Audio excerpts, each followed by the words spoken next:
to the entertaining Talkin' Sports. What is going on, football fans? Back at it with another New York Giants video. And I meant to have this video up earlier. Of course, I was working late yesterday when the Eli news came out, and I felt the need to get that video up as soon as possible. But, yeah, I just want to do a quick rundown and talk about Marc Colombo, who is the New York Giants' new offensive line coach. Now, I did a more in-depth video talking about him as a leader, talking about what, quotes that Ezekiel Elliott had to say about him, that Jason Garrett had to say about him, former offensive lineman on the Cowboys had to say about him. And basically, everything, you can go back and look at it if you want the video, but basically what they all had to say was that this guy's a rah-rah guy, he's a tough guy, he's a leader, and he's going to be a very good coach one day. And Colombo, obviously, he's not been coaching that long. He was a player for about 9 or 10 years, mainly with the Cowboys. Sat out for a few years. I'm going to get into his resume, and then went into coaching. I believe he started as an offensive line assistant coach and then worked his way up. This has been a huge problem for the New York Giants. For the whole second half of Eli Manning's career, the offensive line has been abysmal. The first half of his career, the offensive line was great. Matter of fact, in 2008, we probably had the best offensive line in the sport. I remember the days when we were running all over I remember the Ravens. We rushed for like 220 yards, maybe even more than that, against the best defense in football. And a big reason for that had to do with the offensive line. We didn't have the most talented of backs. Yeah, we had talent, Brandon Jacobs, Ahmad Bradshaw, but we're not talking about Saquon Barkley's or Ezekiel Elliott's, or Marshall Faulk's in that backfield. The offensive line had a lot to do with the Giants' ability to run the football. And having a guy like a Saquon Barkley, it is imperative to get this offensive line back to where it needs to be. Dave Gettleman has made it a focal point, and to this point, it has not worked. And that is one of the knocks on Dave Gettleman to this point, and hopefully he can get it right. You have to give it a little time. Obviously, Will Hernandez is only 2 years in. Nate Solder, I get it. He tried his best. He tried to go through free agency, being that we had no offensive line to begin with, because we let players like Justin Pugh walk and Weston Richburg, because we had limited cap space, and those guys we felt like weren't worth the hit, and I do think that they probably weren't. Richburg got paid, I think, as one of the top centers in the league, and quite frankly, he's not worth that. We'll have to wait and see how the Giants address this, whether it's Connor McGovern, whoever it is, but nevertheless, the Giants bring in their new offensive line coach to replace Hal Hunter. And Hal Hunter, I think, was here for 2 years, didn't get the job done. This offensive line actually somehow regressed from the previous season. In 2018, the Giants' offensive line started out really poorly, and then they got better over the second half, actually, as Barkley started to run pretty consistently. This year, the offensive line was horrible. Nate Solder, well, I do try to give him a little bit of a pass. He had problems with his kid, things like that. Definitely did not have the strongest of seasons. Mike Remmers was horrible. Not horrible, but not that good. And Jalapeno was awful up the middle. And Hernandez, at best, met his rookie season. He probably regressed it. So we need Marc Colombo, who is the new offensive line coach, to come in here and get the job done. Marc Colombo, like I said, limited experience. I'm going to go over his whole resume. But the one thing you hear about him from all the former players on the Cowboys and all the former coaches is that this guy is energy. He's a rah-rah guy. He's a guy that they feel like he goes into every week like he's playing still. Right? One of the quotes, I'm paraphrasing a bit, that Ezekiel had said in my video that I mentioned, was on a Wednesday, they'll be doing just like walkthroughs, and he's acting as if it's game day, and it's infectious. It goes through the team. They love it. And he was widely credited in 2018, if you remember correctly. The Cowboys, I think, started 2-6, and they finished 10-6, something like that. Maybe it was 3-5. Either way, they finished 10-6, and Amari Cooper was obviously a big part of that. They got Amari Cooper. That took pressure off of the running game, which allowed Ezekiel Elliott to do his job.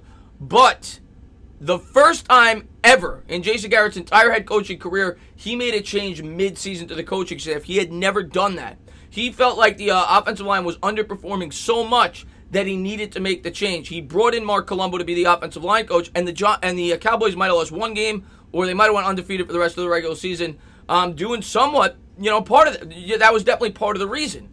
And then Colombo this year, obviously, did a great job. The Cowboys ranked second in pass blocking and second in run blocking, and collectively probably had the best offensive line in the sport. Now, it certainly helps when you have guys on that offensive line that they have. They have 3 former All-Pros, but the fact of the matter is that same offensive line in 2018 was not performing up to snuff.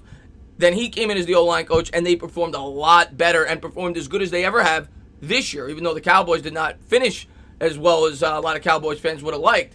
So Colombo certainly, even though it is limited experience, has some results as an offensive line coach for the Dallas Cowboys. The other thing I like about Colombo is he's young. He's 41 years old, and he kind of fits the mold of this coaching staff. Obviously, he has a tie to Jason Garrett, and obviously Jason Garrett thinks very highly of him. And I know a lot of Giants fans are going to look at this move, and they're going to be like, oh, another Cowboy. I don't care. I honestly don't understand why people care about our coaching staff or players if they're former Cowboys or not. I really don't. If they help us win, that's all I care about. That's all I care about. And at the end of the day, Jason Garrett has results as an offensive coordinator. We're not talking about as a head coach. Do you think Cowboys fans, even though it didn't work out, they didn't win a Super Bowl, do you think Cowboys fans cared when they added Bill Parcells, who was a former great New York Giants coach? Do you think Jets fans cared? No, because he was a great coach. I'm not comparing Jason Garrett, but the point is, if Colombo could come in here and help the offensive line, why not invite him with open arms? Why not invite Jason Garrett, who's had great success with Tony Romo and things of that nature? So, yeah, if Colombo could get the job done, I'm all for it. And in his limited sample size, he certainly has. But I just wanted to show you guys his resume again in case you guys didn't watch the initial video. That's his resume. He started with the Chicago Bears as a player for 4 years, then went to the Cowboys for 6 years, and finished with the Dolphins before retiring as the Dallas Cowboys. Of course, as Giants fans, I remember him. As a Giants fan, I remember him with the Dallas Cowboys, and he was a solid offensive lineman. But then he came in as a coach, as an assistant offensive line coach from 2016 to 2018. Jason Garrett was quoted, I pulled up some quotes. He basically said that he always knew that Colombo was going to be a good coach. He was a leader. He was a guy that was infectious in the locker room and brought a lot of energy, and that's what he did for the Dallas Cowboys, and the team loved him. Then he became an offensive line coach for the Cowboys mid-season in 2018 through 2019 for a year and a half, in which the Cowboys were the top offensive line in football last year. I don't think them losing had anything to do with the poor offensive line.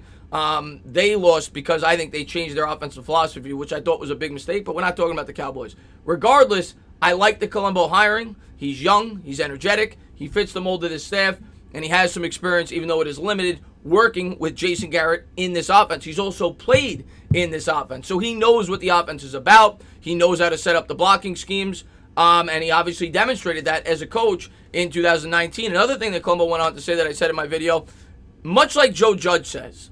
Joe Judge in his press conference said we're going to practice. He said we're going to go over the top with practicing. Sounded almost like an old school high school or college coach, and some people knocked him for that. I really don't understand why. But in some of his quotes, Colombo sounds exactly like Joe Judge. We work harder than any other offensive line unit, he said, basically. We're gonna beat you physically at the point of attack, which is what the New York Giants, this new regime, has expressed from the start. It's what Dave Gettleman has expressed from the start. All Dave Gettleman has talked about since he's taken over as the general manager is hog mollies, hog mollies, hog mollies. Well, it's time that the New York Giants pay more attention to the hog mollies, because it's been a problem, even with Gettleman allocating resources there. So we'll see what they do in the draft. We'll see what they do in free agency, but I think it was good to get Hal Hunter out of there. To me, it was clearly evident that the offensive line coach was not getting the job done. You look at an Eric Flowers, and yes, he definitely transferred positions. That had a lot to do with it. Any Giants fan with any common sense that watched the games always knew that Eric Flowers was much better suited as a guard than a tackle because he couldn't bend his knees. So I was always for transferring him to the guard. The Giants tried to move him to the right tackle. Obviously, that didn't work. And, the reports came out that they could have traded him, and they didn't. But regardless, Hunter did not get the most out of these offensive linemen. Will Hernandez did not improve in his second year. As a matter of fact, in my opinion, he got worse. Jalapeno got worse. And Hal Hunter has to be somewhat, responsible for that. So I'm glad we brought in Colombo. I think that you have to factor in that he has a lot of experience working in this offense, both as a player and as a coach. He was an assistant with the Cowboys for 2 or 3 years before he became the O-line coach. He knows how Garrett's scheme works. He's a guy that's going to bring a lot of energy. I think something that New York Giants fans will welcome for this football team, and something, I think that they will need. And I really was encouraged by what Ezekiel Elliott had to say in terms of it being infectious, the energy that he brings. So we'll have to wait and see what he brings to the New York Giants offensive line. But I'm happy with the move. I think you guys will be too. If you give this guy a chance, this staff is almost filled now. I saw that they were interviewing a few more people. I think Aaron Glenn was on the list. I'll do some homework on him. I don't know exactly what the position will be for, though, because the New York Giants have already filled their DB coach. They've already filled most of the coaches on defense. Now we don't know, all the roles that these guys will have. Whether it's a Bielema or whoever else, they haven't announced their exact roles. But we'll see how it all plays out. But yeah, for now we know our offensive line coach. And I like him. I think Colombo's going to bring a lot to this New York Giants team, and I think he fits the mold of this team and the direction of where we need to go. So hopefully we get our O-line back to where it needs to be. As always, guys, if you like what you watch, please subscribe, drop a comment, maybe give me a little thumbs up. Cheers.